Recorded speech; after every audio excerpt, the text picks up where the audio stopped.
During the 17th century, Edinburgh was estimated to have had approximately 50,000 residents.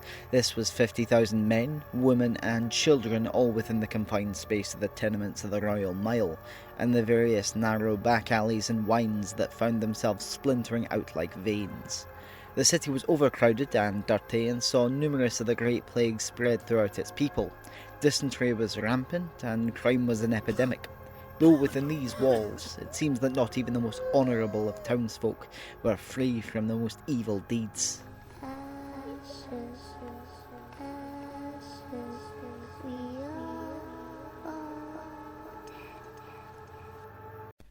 Weir was born between 1595 and 1599 in Carluke, Lanarkshire, Scotland. He was descendant of one of the most powerful and ancient families in the region, and his father, Thomas Weir, was the Laird of Kirkton, while his mother, Lady Somerville, was reputed to possess clairvoyant powers. Little is known about his childhood and his teenage years, but records begin to reveal his life from 1638 onwards. Weir was a staunch Covenanter and had signed the Solemn League and Covenant. For context, the Scottish Covenanter movement was a large-scale reform effort that strongly supported the Presbyterian Church of Scotland. King Charles I attempted to impose widespread reforms on the church, culminating in the introduction of the prayer book in 1637. This incited unrest and ultimately led to two conflicts known as the Bishops' Wars, in which the Covenanters emerged victorious against the Royalist government, and these events would lead out and spill into the English Civil War and the broader War of the Three Kingdoms. Now, Weir's military service remains largely obscure, with only brief references to his rank and involvement in surviving records. What is known is that he took part in the Irish Rebellion of 1641, serving in a Scottish regiment tasked with suppressing Catholic uprisings, and he held the rank of Captain-Lieutenant, essentially a lieutenant in command of a company. His time in Ireland appears to have been short-lived, and by May 1643, Weir was back in Edinburgh, where he contributed 200 merks, an old Scottish coin, towards funding the army still fighting in Ireland. This act suggests that he remained committed to the cause, and even after returning home. By 1644, he was recorded as a major in the Earl of Lanark's regiment, which had joined the English Civil War on the side of the Parliamentarians. The Parliamentarians I have done a video on, and you can check that out in the description.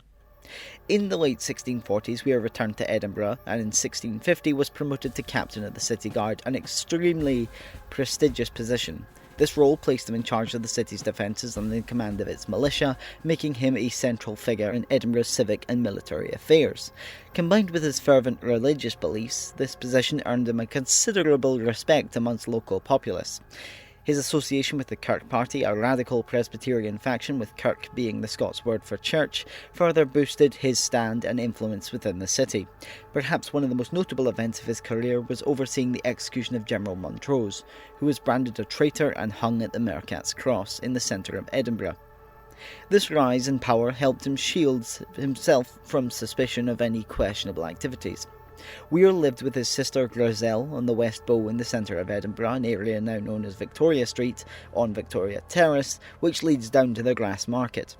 His house, shown on screen now, was eventually demolished and replaced in the 1870s-1880s, and he was known for his piety and his role as a preacher. Weir earned the nickname the Bowhead Saint within his community. He was held in high esteem for his fervent prayers and dedicated to his faith. His frequent prayer meetings at the home attracted a dedicated following.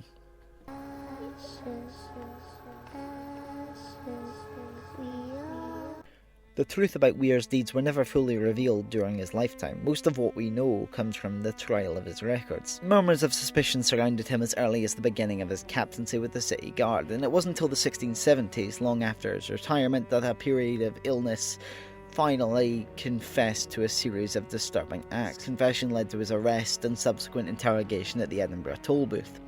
One day, mysteriously, Major Weir spoke during a sermon about the heinous acts he had committed earlier in his life, and he admitted to continuing them. The rumours, especially those involving the occult, witchcraft, inter-family relations, and relations with animals. The earliest known accusation dates back to around 1631, when Weir and his sister, who was 17 at the time, reportedly discovered in an inappropriate situation in their bed. and this relationship is said to have continued into their adult lives even after relocating to Edinburgh. One particularly grim account involves a local woman who reported witnessing Weir's engaging in a monstrous act with a mare around 1650 to 1651. We don't quite know exactly, but despite the accusations that were severe, Weir's respected position within the city's governance led to his acquittal at the time and the woman's flogging. Perhaps the most disturbing element of this case was the devil himself. When asked if he had ever seen the devil, Weir replied that any feeling of him had only come in the dark. Meanwhile, his sister claimed that the devil had promised her supernatural abilities if they were to continue this heinous relationship. She also recounted how many years earlier a stranger had arrived in a fiery coach to take their brother to Dalkeith. During a short journey, another man allegedly bestowed on him supernatural intelligence of the Scots defeat at Worcester the very same day, with news which cannot have travelled that fast. Moreover, she illustrated that the mysterious black staff he carried was the source of his supernatural powers, gifted to him by the devil himself. Her confession alone was enough to sentence her to death. Despite these claims, Weir's highest status initially shielded him from the belief, even while confined in the Canongate area of Edinburgh.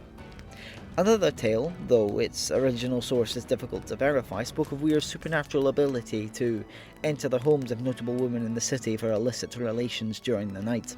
He admitted to conjuring demons, and much of the townsfolk disbelief.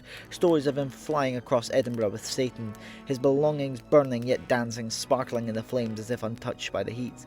However, charges of witchcraft were dropped against the Major, with the incest and the bestiality being the crimes for which he was convicted. His sister was hanged for witchcraft in the Grassmarket.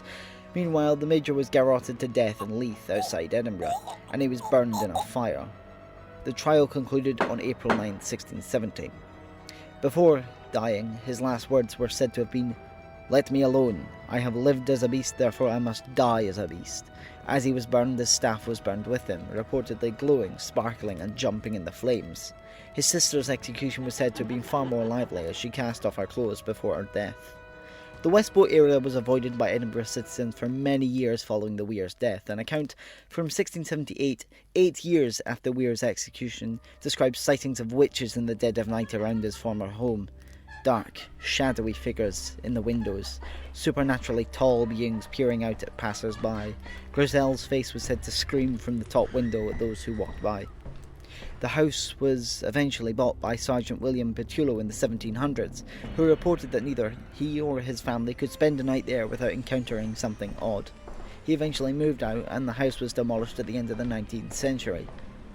The site was later turned into a Quaker meeting house, where staff had reported seeing a tall, thin man dressed in 17th century clothing walking about the building.